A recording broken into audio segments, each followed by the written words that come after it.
que es muy hermoso contar con la iglesia, que haya una institución creada por Dios para nuestro beneficio, exclusivamente para nuestro beneficio, es una bendición que muy pocos tienen, muy pocos. Porque sabemos que la bendición de la iglesia es servirle al pueblo. Y cuando logramos esto, nuestras vidas comienzan a tener, por así decirlo, un gran rayo de gloria. Servirle a la iglesia es servirle al Dios mismo. Es una bendición muy grande. Cuando nosotros mostramos la gloria de Dios a las personas, debemos preocuparnos porque verdaderamente estemos viviendo lo que estamos diciendo. El tema de hoy habla de una iglesia gloriosa. La iglesia de Cristo es una iglesia de poder, es una iglesia que transforma vidas. La iglesia del Señor Jesucristo va a las naciones, extiende sus brazos al necesitado, al endemoniado, al enfermo, al cautivo. La iglesia de Cristo no son templos, no son grandes edificaciones, es un corazón contrito y humillado delante de Dios todo el tiempo. Esa es la iglesia de Jesucristo. Esa fue la iglesia de los primeros cristianos. Esa fue la iglesia que amó Pablo. Esa fue la iglesia que defendió Pedro con su vida. Esa fue la iglesia que los 12 discípulos del Señor Jesucristo levantaron con sudor en su frente. Los que padecieron apedreados, los que padecieron la persecución. Esa es la iglesia que hoy nosotros podemos bendecir. La Biblia dice en el capítulo 5 de Mateo, versículos 14 al 16, vosotros sois la luz del mundo. Una ciudad asentada sobre un monte no se puede esconder, ni enciende una luz y se pone debajo de un almud, sino sobre el candelero, y alumbra a todos los que están y todo lo que se glorifiquen a nuestro Padre que está en los cielos. Alumbra. La iglesia es luz. Una iglesia en un barrio es una luz encendida constantemente. Una iglesia en una ciudad es una bendición. Usted pregúntese si un día un presidente, un gobernador, un alcalde tiene la osadía de sacar a las iglesias completamente de una ciudad o de un país. Créanme que están condenados a la muerte. Porque la iglesia representa la presencia de Dios en un lugar. Por lo tanto, si no está, tampoco está Dios. Y si no está Dios, no hay protección en esa ciudad. Es decir, el enemigo puede hacer a su antojo. Miren que aún los del mundo, aún las personas que no están en Cristo, tienen cierta protección porque la iglesia es una línea de defensa en contra de Satanás. Si usted elimina la iglesia, usted se queda sin escudo. Era como en ese tiempo tumbar las murallas de Jerusalén. Las murallas eran el escudo para que los enemigos no entraran con libertad a destruir las casas, los templos, las sinagogas y todo lo que hubiese allí. Por eso Nehemías, cuando se encontró que el muro de Jerusalén no había sido restaurado, se preocupó mucho. Para ellos un muro, una defensa, era demasiado importante. Era más importante que construir la ciudad por dentro. Le invertían más tiempo a las murallas que a la misma ciudad. Y hoy nosotros hacemos al revés. Le invertimos más tiempo a lo que está adentro que a las defensas de eso que estamos construyendo. Y es ahí el por qué entra con tanta libertad Satanás a destruir. Porque no hay línea de defensa. Él no encuentra ninguna resistencia para entrar a las vidas de las personas. Al contrario, lo ven venir de lejos y le abren la puerta, lo invitan, le sirven el café, el juguito. Satanás ya dejó de meterse por el patio y hoy entra por la puerta grande de las familias y se sienta en el sofá a ver televisión con usted. ¿Pero por qué pasa esto? Porque hace rato que las personas dejaron de ver a la iglesia como una línea de defensa y la ven como el pastor que se gana la plata fácil, o la ven como aquellas personas que no tienen más nada que hacer el domingo sino reunirse. Tienen un concepto de la iglesia como algo extra, algo que se puede omitir en cualquier momento de nuestra vida. Error. Pregúntele a un David, pregúntele a un Salomón si se podían omitir las murallas. Venga David, ahorrémonos unos cuantos bultos de cemento, de bloque, una cuanta mano de obra. No construyamos, vea, levantemos la muralla hasta la mitad y nos ahorramos esa mano de obra. David hubiese sacado su espada y le hubiese cortado la cabeza a esa persona. Así como se te ocurre. Esa es nuestra defensa. Eso nos mantiene vivos a nosotros. Y hoy nosotros no vemos a la iglesia como esa defensa de nuestras vidas. La iglesia nos mantiene a nosotros con vida. Cristo nos mantiene con vida. Lo único que impide que toda la furia de Dios se derrame sobre el pueblo es la iglesia.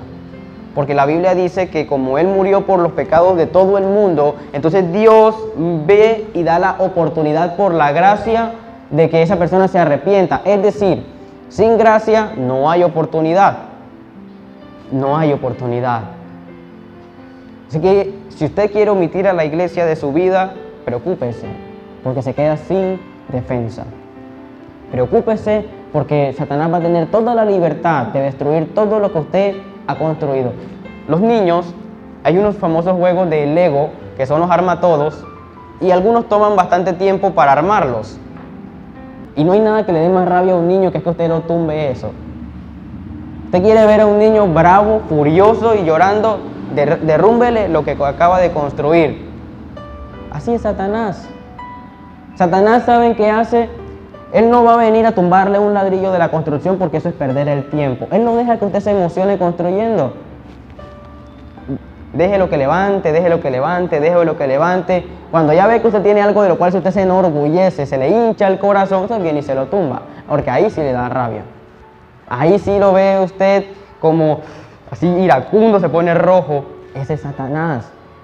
Usted se preguntará, bueno, pero ¿y por qué los primeros años de matrimonio fueron tan bonitos y no vimos a Satanás molestando? Porque los primeros años para Satanás no representan gran cosa.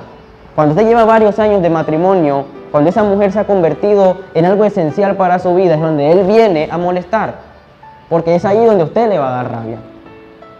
Es ahí, cuando usted comienza a querer a la suegra, es donde él viene a molestar. Por eso la iglesia representa la línea de defensa en contra de las cosas que son espirituales que usted no ve, pero están allí peleando todo el tiempo. Todo el tiempo. O si no, pregúntense por qué cuando Dios les decía no vayan a una batalla y iban, ¿qué les pasaba? No había cobertura. ¿Y por qué cuando Dios iba siempre ganaban de la manera que usted menos se lo esperaba? Generalmente siempre eran menos. Generalmente siempre estaban, una vez fueron hasta pelear desarmados. Y ganaron. ¿Por qué ganan? Porque la línea de defensa que Dios coloca en la vida es mucho más poderosa. Dijo el profeta, mayor son los que están con nosotros. Más es el que está con nosotros que el que está con ellos. Si usted tiene esa línea de defensa en su familia, si usted tiene esa línea de defensa en su matrimonio, no debe haber nada que lo pueda destruir. Porque Dios siempre se va a colocar como un escudo y Satanás no va a poder tocarlo. Satanás le tiene mucho miedo a Dios. Demasiado. Los demonios tiemblan ante la presencia. Miren el endemoniado gadareno. Jesús venía lejos. Lejos venía y comenzaron desde allá a gritar que ¿qué tienes con nosotros, hijo de David? ¿Por qué? Porque la línea de defensa el fuego del Espíritu de Dios arde tan fuerte que el demonio lo ve de lejos y ya le tiene miedo. No se acerca. Si usted mantiene una llama encendida en su casa del Espíritu de Dios, no vaya a prender la estufa, ¿no? Del Espíritu de Dios, no se acercan los demonios a su casa. Usted va a vivir con su esposa en armonía, en paz, con sus hijos.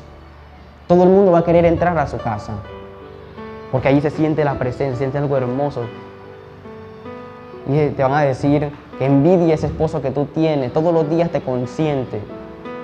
Que envidia esa esposa que tú tienes, prepara un café delicioso.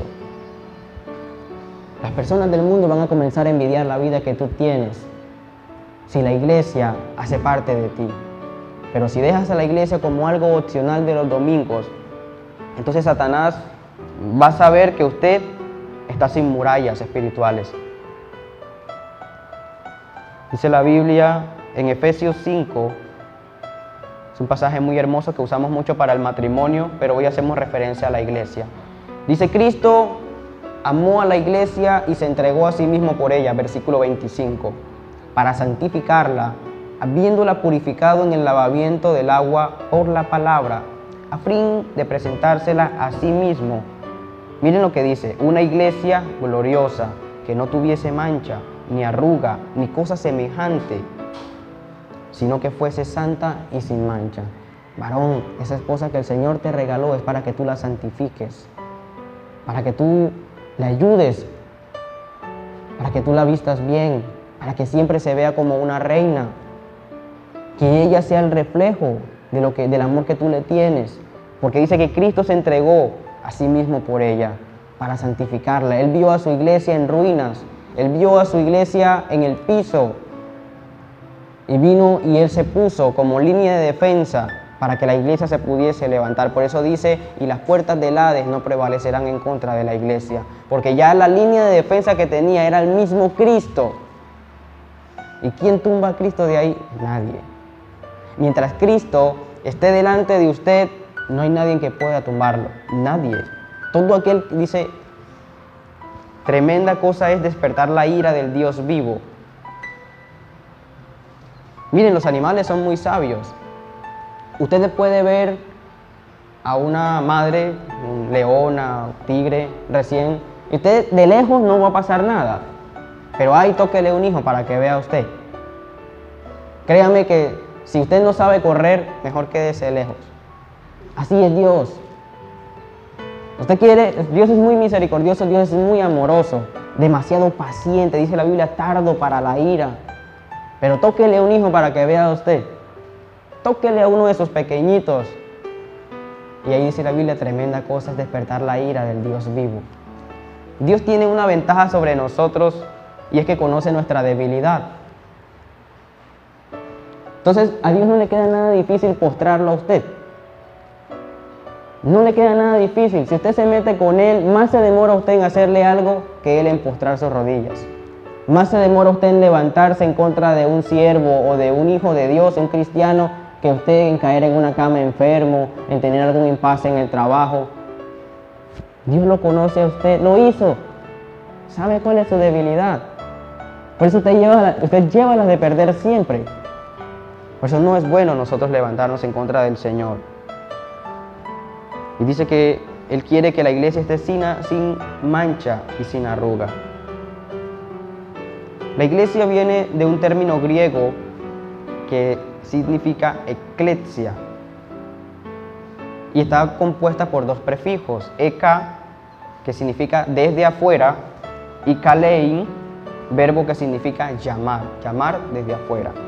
Es decir, la iglesia es un grupo que somos llamados a estar afuera de los hogares, afuera, ¿sí? Se congregaban en las casas, se congregaban. Y dice gloriosa, revestida de gloria. En el Antiguo Testamento, gloria viene del término kabod, que significa pesado, honor, esplendor. ¿Ustedes se acuerdan que una mujer gritó, y kabod, es decir, la gloria de Dios se ha ido de nosotros? De hecho, hay un hombre que se llama así en la Biblia. Ella le puso así a su hijo porque la gloria se había ido del templo. Enojaron tanto a Dios que la nube se fue del templo. Y ahora haga usted cálculos rápidos en su mente. Si la Biblia dice que Dios es tardo para la ira, ¿qué pudo haber hecho el ser humano para enojar tanto a Dios? Vea, para que usted haga enojar a Dios de esa manera, para que Él se haya ido de ese lugar, tuvieron que haber sido unas joyitas, unas bellezas, ¿sí? Pero así fue el pueblo de Israel. Se apartaron tanto de la presencia de Dios, lo descuidaron tanto, lo marginaron tanto, se convirtió en ese, ¿cómo decirlo? Aquí en la costa, siempre en los patios de las casas hay un mueble del que no se quieren deshacer, ¿sí? Entonces ya pasó de ser el mueble de la sala y se convirtió donde uno coloca el fa, donde uno coloca todo en el patio, ¿sí? Entonces ese mueble que uno no se quiere desprender y lo transforma, luego pasa del patio y se convierte en un guardador de alguna cosa. Total que uno lo pasea por toda la casa con tal de no desprenderse. Así tenían a Dios. No querían que se fuera, pero tampoco querían hacer las cosas como Él les estaba diciendo. Entonces lo querían tener ahí guardado ahí por si acaso, Señor, por si acaso. No.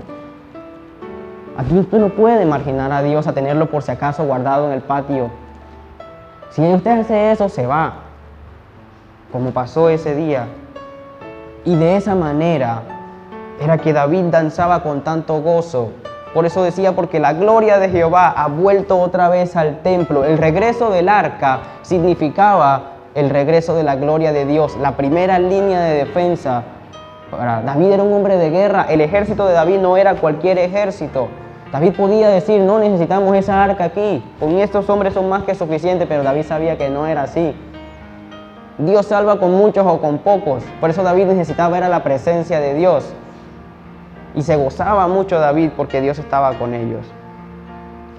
Veamos un poco qué pasó con la primera iglesia en Colombia. Resulta que durante la Guerra de la Independencia, Inglaterra envió soldados de la Legión Británica para apoyar la revolución liderada por el venezolano Simón Bolívar. Sí, Simón Bolívar no era colombiano. Uno de ellos fue el coronel James Fraser, quien se hizo amigo de Bolívar. Una vez conseguida la victoria de independencia, este lo nombró ministro de guerra. Un día cualquiera, Simón Bolívar, que había vivido y estudiado en Europa, se lamentó con Fraser sobre la ignorancia espiritual. Ojo, miren lo que pasó. Simón Bolívar se lamentó de la ignorancia espiritual del pueblo colombiano. Y dice, maravillosa e inesperadamente Fraser, que era cristiano evangélico, le dijo de frente a Bolívar, lo que pasa es que a ellos les hace falta la Biblia. Dos hombres de guerra hablando de un libro sagrado. No es casualidad, mi hermano. Dios mueve a sus hijos, a sus siervos, a lugares inesperados. ¿Qué se iba a imaginar Simón Bolívar? Que este hombre precisamente venía de parte de Dios. Y que la conquista de Colombia, la conquista de la tierra que hoy pisamos, era algo que ya estaba en el corazón de Dios desde hace mucho tiempo atrás. Entonces, dice, tengo una sugerencia. ¿Qué tal si pedimos por una carta a la iglesia presbiteriana un misionero para que nos enseñe la Biblia?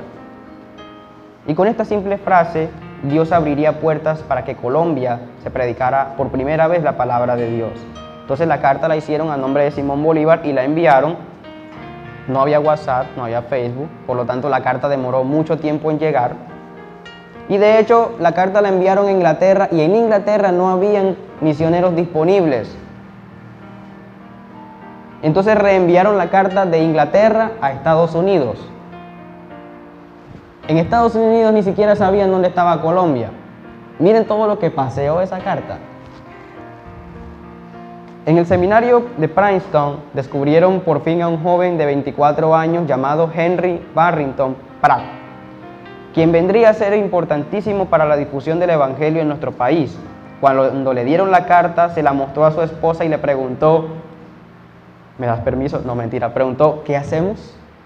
Este hombre recibió la carta y sintió inmediatamente de parte de Dios que era él, pero él dijo, ¿será? Entonces le pregunta a su esposa, ¿qué hacemos? Miren lo importante del papel de la mujer. Si tiene una mujer idónea, la mujer le va a decir, esa es tu misión, Dios te ha llamado a eso. Si usted no tiene una mujer idónea, en el momento en que él lea esa carta, su esposa le va a sacar el recibo de la luz, el del gas, el del acueducto. Su esposa le va a decir, ¿y quién le va a dar de comida a los niños? ¿Quién te va a pagar por allá? Una tierra desconocida. Comienzan los peros de la esposa. Pero no, esta era una mujer idónea. Esta era una mujer también conforme al corazón de Dios. Por lo tanto, cuando él recibe la carta, Dios le habló a través de su esposa y se la confirmó. Eres tú el que vas a hacer esa misión. Jóvenes, pídanle a Dios una esposa así. Que cuando usted tenga una duda de qué tiene que hacer, Dios a través del corazón de ella le hable y diga, esto es lo que tienes que hacer. Eso no lo espere de una suegra, ¿no? Entonces, el 24 de febrero de 1856, este hombre sale de Nueva York y llega a Santa Marta. Y luego llegó a Barranquilla. Entonces, el 20 de junio, hoy contamos con buses de doble piso, super comfort, con pantalla de DVD. Pero miren en qué llegó este hombre a predicar la palabra de Dios.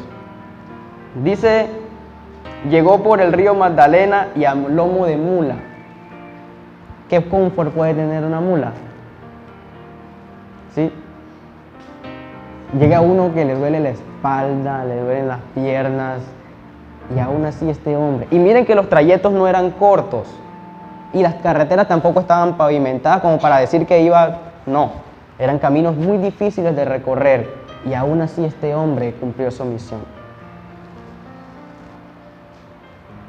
Y dice, llegó a Bogotá, imagínense la travesía, Santa Marta, Barranquilla, Bogotá. De Barranquilla a Bogotá actualmente en un vehículo estamos hablando de unas 18 horas de viaje.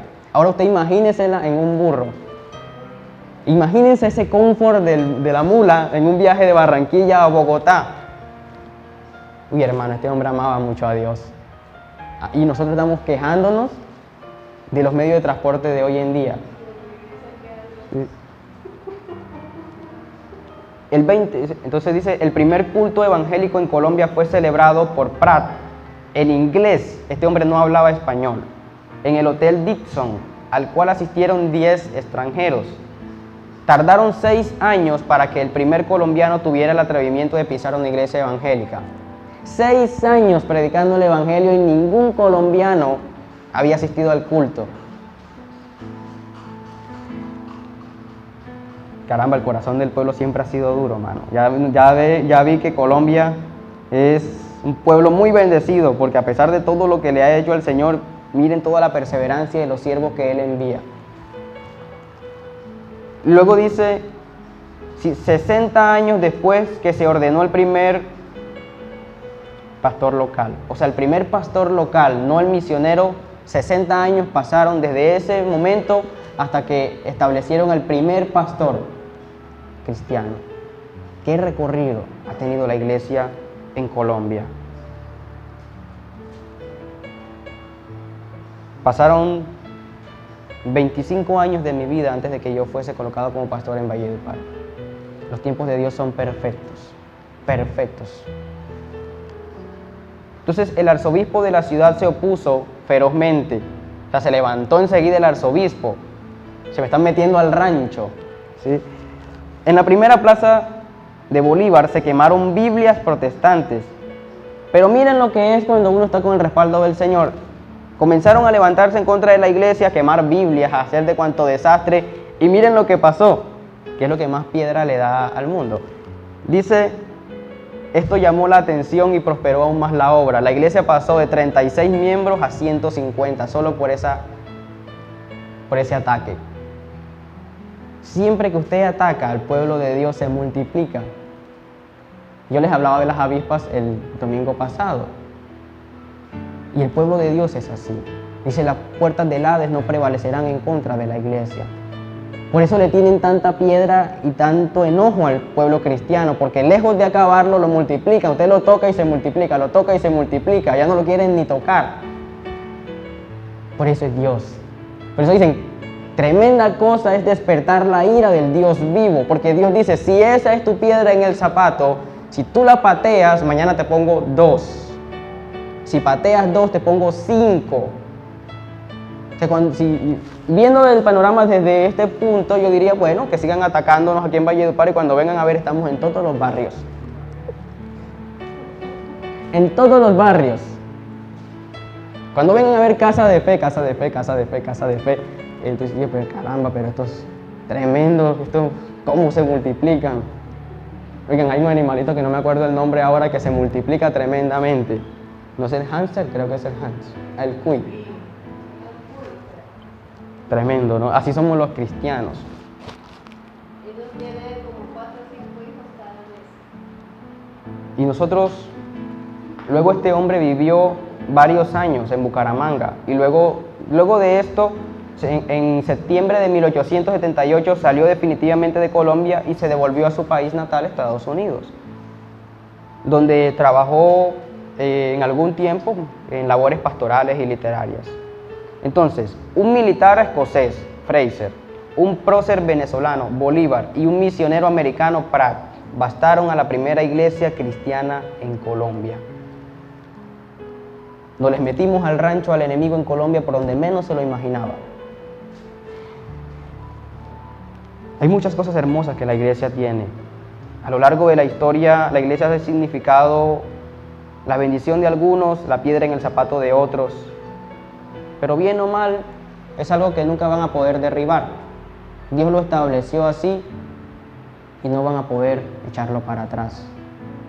No van a poder. Estas promesas, iglesia, deben animarnos a que si nosotros pertenecemos a una institución tan poderosa, a no retroceder. Si yo estoy con la iglesia, ¿quién contra mí? La iglesia es Cristo y dice la Biblia, si Cristo está conmigo, ¿quién contra mí? Entonces cambiemos la mentalidad, ayudemos al mundo a que cambie la mentalidad de la iglesia y díganle, la iglesia representa tu primera defensa aunque no creas en ella. Gracias a la iglesia tú todavía tienes vida porque Dios tiene misericordia de ti. El día que a ti se te ocurra sacar a la iglesia de tu vida, ese día quedas desprotegido para que Satanás haga lo que le plazca contigo. Dígale así. ¿Tú quieres que la iglesia cristiana se vaya de la ciudad? Sí, listo. Prueba y verás. Dios quiere una iglesia que crezca continuamente. Dios quiere una iglesia gloriosa que trabaje coordinadamente. La iglesia gloriosa vive unida. El secreto de la iglesia está en la unidad, en ser uno en Cristo. Si el vecino es bueno para las matemáticas, no les añadimos al vecino. La iglesia tiene que unirse a Cristo para que en el poder de Jesucristo repose sobre nosotros y logremos todas las metas y los objetivos. Ayer pasó algo hermoso después de la reunión de jóvenes. De alguna u otra manera, por el Espíritu Santo terminamos cantando alabanzas, tocando la guitarra. Fue algo muy especial. Parecía un ensayo, pero comenzamos dos, con mi hermano que tenemos aquí, James, y luego de un momento a otro las niñas estaban por allá cantando con el micrófono. Cuando la iglesia se une, el poder de Dios fluye de una manera tan natural que usted no resiste, usted se quiere añadir, usted quiere hacer parte de ese instante que el fuego del Espíritu Santo está fluyendo. Pero eso se logra a través de la unidad, a través de vivir como hermanos. Por eso aquí en la iglesia los amamos a todos, porque todos son importantes, todos son importantes. Una iglesia multigeneracional. Colosenses 1 del 15 al 19 dice, Él es la imagen del Dios invisible, el primogénito de toda la creación, porque en Él fueron creadas todas las cosas, las que hay en los cielos y las que hay en la tierra, visibles o invisibles, sean tronos, dominios, principados, potestades. Todo fue creado por medio de Él y para Él. Y Él es antes de todas las cosas, y todas las cosas en Él subsisten, y Él es la cabeza del cuerpo que es la iglesia, el que es el principio, el primogénito de entre los muertos, para que todo tenga la preeminencia, por cuanto agradó al Padre que en Él habitase toda plenitud. Está hablando de Cristo. Todo fue hecho por Él y para Él. Él es la razón de todas las cosas. Por eso Juan el Bautista decía, viene uno detrás de mí, pero que es antes de mí, del cual yo ni siquiera soy digno de agacharme a desatar su calzado. Juan era un hombre muy usado por Dios, pero él sabía que era solo un mensajero. Él reconocía la autoridad de Jesucristo sobre su vida. Nosotros podemos ser muy usados por Dios como iglesia, como cristianos, pero nunca se nos debe olvidar de quién es Él y qué puesto ocupamos nosotros, para que no traspasemos esa línea que Juan no se atrevió a traspasar. Fue muy cuidadoso de no colocarse Él como el centro de atención, sino siempre presentar a Cristo. Las personas podrán adularlo a usted. Si usted ora y se sana, obviamente la persona dirigirá su atención a usted, pero usted le va a decir, no, mi hermano, no soy yo. Es el Dios que está ahí arriba, que tiene misericordia de ti. A Él síguele, a Él alábalo, a Él sírvele, no a nosotros. Nosotros solo somos enviados a llevar la palabra, a llevar la sanidad, a llevar la liberación al pueblo. Pero nosotros no somos el centro de atención, porque la gloria es de Él. El día que Dios no lo quiera usar, usted ora y no pasa nada.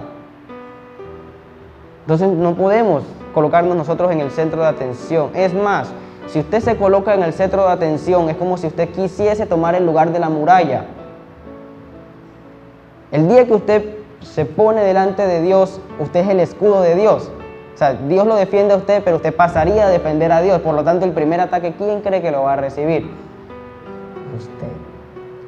Cuando usted deja de colocar a Dios en primer lugar, usted ya pasa de ser el defendido a ser el defensor. Y usted ya está más que demostrado que no tiene la capacidad para hacerlo. Por lo tanto, cuando usted quita a Dios del primer lugar, todo el ataque usted lo recibe y muchos no viven para contarlo. Muchos no viven para contarlo. Si las murallas no hubiesen existido en ese tiempo, las ciudades, al menos las más importantes, no hubiesen sobrevivido. Era muy tremendo. Dios quiere también una iglesia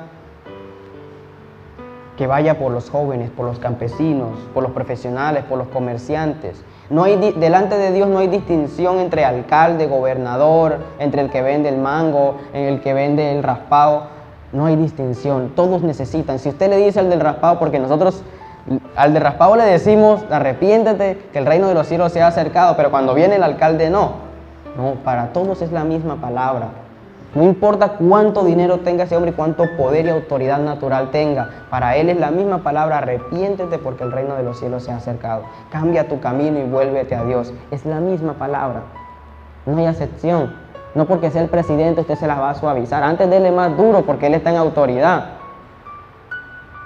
Él está en autoridad y representa autoridad, no puede volarse los mandamientos. O sea, para él le cae el más peso. Entonces, nosotros somos influyentes. Nuestro mensaje no es exclusivo de un estrato social ni de una élite, sino para todos aquellos que necesiten, todos aquellos al cual usted le pueda predicar, al vecino de la bonita camioneta, a la vecina que todos los días le regala el tinto, a ese hombre que usted se encuentra en el semáforo cuando va en el vehículo. A todo el que usted tenga enfrente, para ese es el Evangelio, para él es la semilla de Cristo, él es la tierra en la cual usted tiene que sembrar. A todos, compártales. Yo he tenido oportunidad de compartirle a personas que ni me imaginé que llegarían a mi vida, y así como llegaron se fueron, pero yo entendí que era para que yo les compartiera. En cierta manera, un día haciendo un negocio, me encontré con una persona, con una joven, y yo iba a compartirle del negocio y esa joven me dijo, mira, yo no tengo trabajo hace tanto tiempo, y comenzó a contarme y yo le dije, ¿y ya te han hablado de Jesucristo? Y comencé a compartirle del Señor. No hicimos el negocio, pero de compartir de Cristo, que es lo más importante. Entonces miren que cuando uno quiere sembrar, Dios le da semilla al que quiere sembrar. Y eso es lo más hermoso, que la palabra de Dios en nosotros pueda ser derramada en el corazón de las personas. Porque ellos lo necesitan. Usted un día lo necesitó y alguien derramó esa semilla en usted y por eso usted está hoy en este lugar. Si nadie se hubiese tomado la molestia de sembrar una palabra en su vida, usted no estuviese aquí porque no conociera. Es necesario que usted le ilumine el camino a alguien para que pueda llegar hasta aquí. Es necesario que usted lo tome de la mano y al menos le indique por dónde es, hacia Cristo. El tiempo que se demorará en llegar no lo sé, pero ténganlo por seguro que una vez sembrada la semilla de Cristo en el corazón va a dar fruto y va a llegar. No le tenga miedo a hablarle a su familia, no le tenga miedo y no cambie sus costumbres, no ceda porque usted es luz. Si ellos están enrumbados, usted no se una a la rumba, usted sea luz. Que el día que ellos estén sin dinero por estar rumbeando y lo vean a usted feliz de la vida, entonces ellos van a preguntar, ¿pero por qué? Entonces ahí van a venir a preguntarle y usted les va a decir, lo que pasa a mi hermano es que yo tengo un estilo de vida diferente. Y usted va a comenzar a compartirles. Dios va a permitir que las defensas de ellos se vengan al piso, que sus murallas fortificadas se vengan al piso para que usted entre a esa tierra y traiga a los que están sin Él. Dios va a derribar las murallas de aquellos que no lo conocen para que usted pueda entrar y traerlos otra vez a la casa de su Padre. Eso es lo que usted tiene que hacer. Su familia puede tener muchas murallas, pero Dios las va a tumbar, las va a echar al piso, los va a dejar indefensos, los va a dejar sin argumentos. Yo les enseñé en estos días en la casa de fe un test. Cuando a usted le digan yo soy bueno y no necesito de Dios, Con 3 palabras usted le tumba esos argumentos.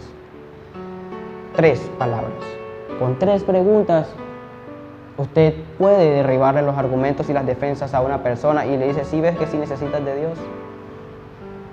Así de sencillo. La Biblia dice, todos pecaron, por lo cual están destituidos de la gloria de Dios. Dice todos, no dice algunos de este barrio sí, los otros no, dice todos están destituidos. Ya con esa promesa usted va con seguridad y le dice, mire mi hermano, usted necesita de Dios. No que yo tengo nada, usted necesita del Señor. Y usted se mantiene firme. Esa es la iglesia que Dios quiere. Y esa era la primera iglesia. De esa manera hablaba Pablo. De esa manera hablaba Pedro. Y por eso la gente terminaba convirtiéndose. Porque ya no tenían argumentos para hablar. Pero hoy nosotros negociamos con las personas. Usted comienza a compartirle con fuerza el evangelio a una persona. Y esa persona le dice, bueno, yo lo voy a pensar. Ah, bueno, mi hermano, entonces le dejo mi teléfono para cuando lo piense. No, hermano. Usted no puede negociar con las personas así. Dígale que ellas, hábleles con propiedad que necesitan de Cristo. Si usted les da el ladito, se le van a escapar. Se le va a ir. Como cuando el novio cuando el novio está tratando de conquistar, se la invita a salir. Y luego al día siguiente, ella no le contesta el teléfono. Y si usted dice, no, entonces no era ella. Si usted toma esa actitud, perdió. ¿Qué quiere ella? Que llame. Así son las personas. En cierta manera ellos necesitan que usted sea perseverante, persistente. Dice aquí influyente. La palabra influyente es el que entra, así no lo hayan invitado, y siembra y se regresa. Como el juego de paintball, que tiene que llevar la bandera al campo enemigo sin que a usted le disparen. Allá nadie lo está esperando con un abrazo. Allá le van a disparar, pero usted tiene que entrar a ese territorio, poner su bandera y regresarse en victoria. La iglesia tiene que ir al mundo, saquearle la finca al enemigo, poner la bandera y regresarse en victoria. Porque luego ese camino que usted trazó es el mismo que van a recorrer ellos hacia Cristo. Es el mismo camino. Usted pregúntese si alguna vez alguien le compartió del evangelio y usted se hizo el loco y después cuando usted se convirtió se lo terminó encontrando. Es el mismo camino que él trazó cuando colocó la bandera en su corazón. Y usted recorrió el camino de regreso sin saberlo y se lo encontró. Ahí está. Es así de sencillo. Y ya con eso finalizamos el tema. Podemos concluir, amados hermanos,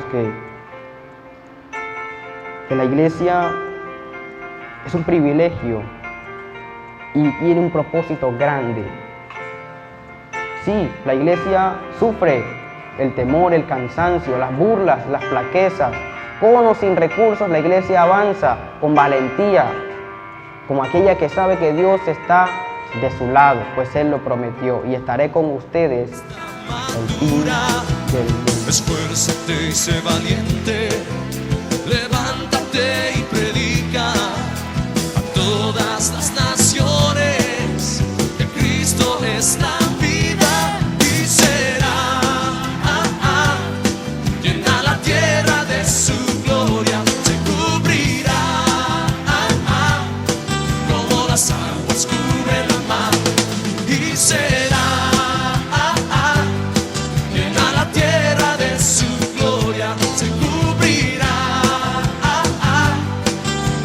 aguas cubren la mar. Oh, sí, Dios, lo creemos. Yo quiero que te voltees con la persona que está junto a ti y en este momento le digas, alza tus ojos. Ya está lista. Alza tus ojos y mira la cosecha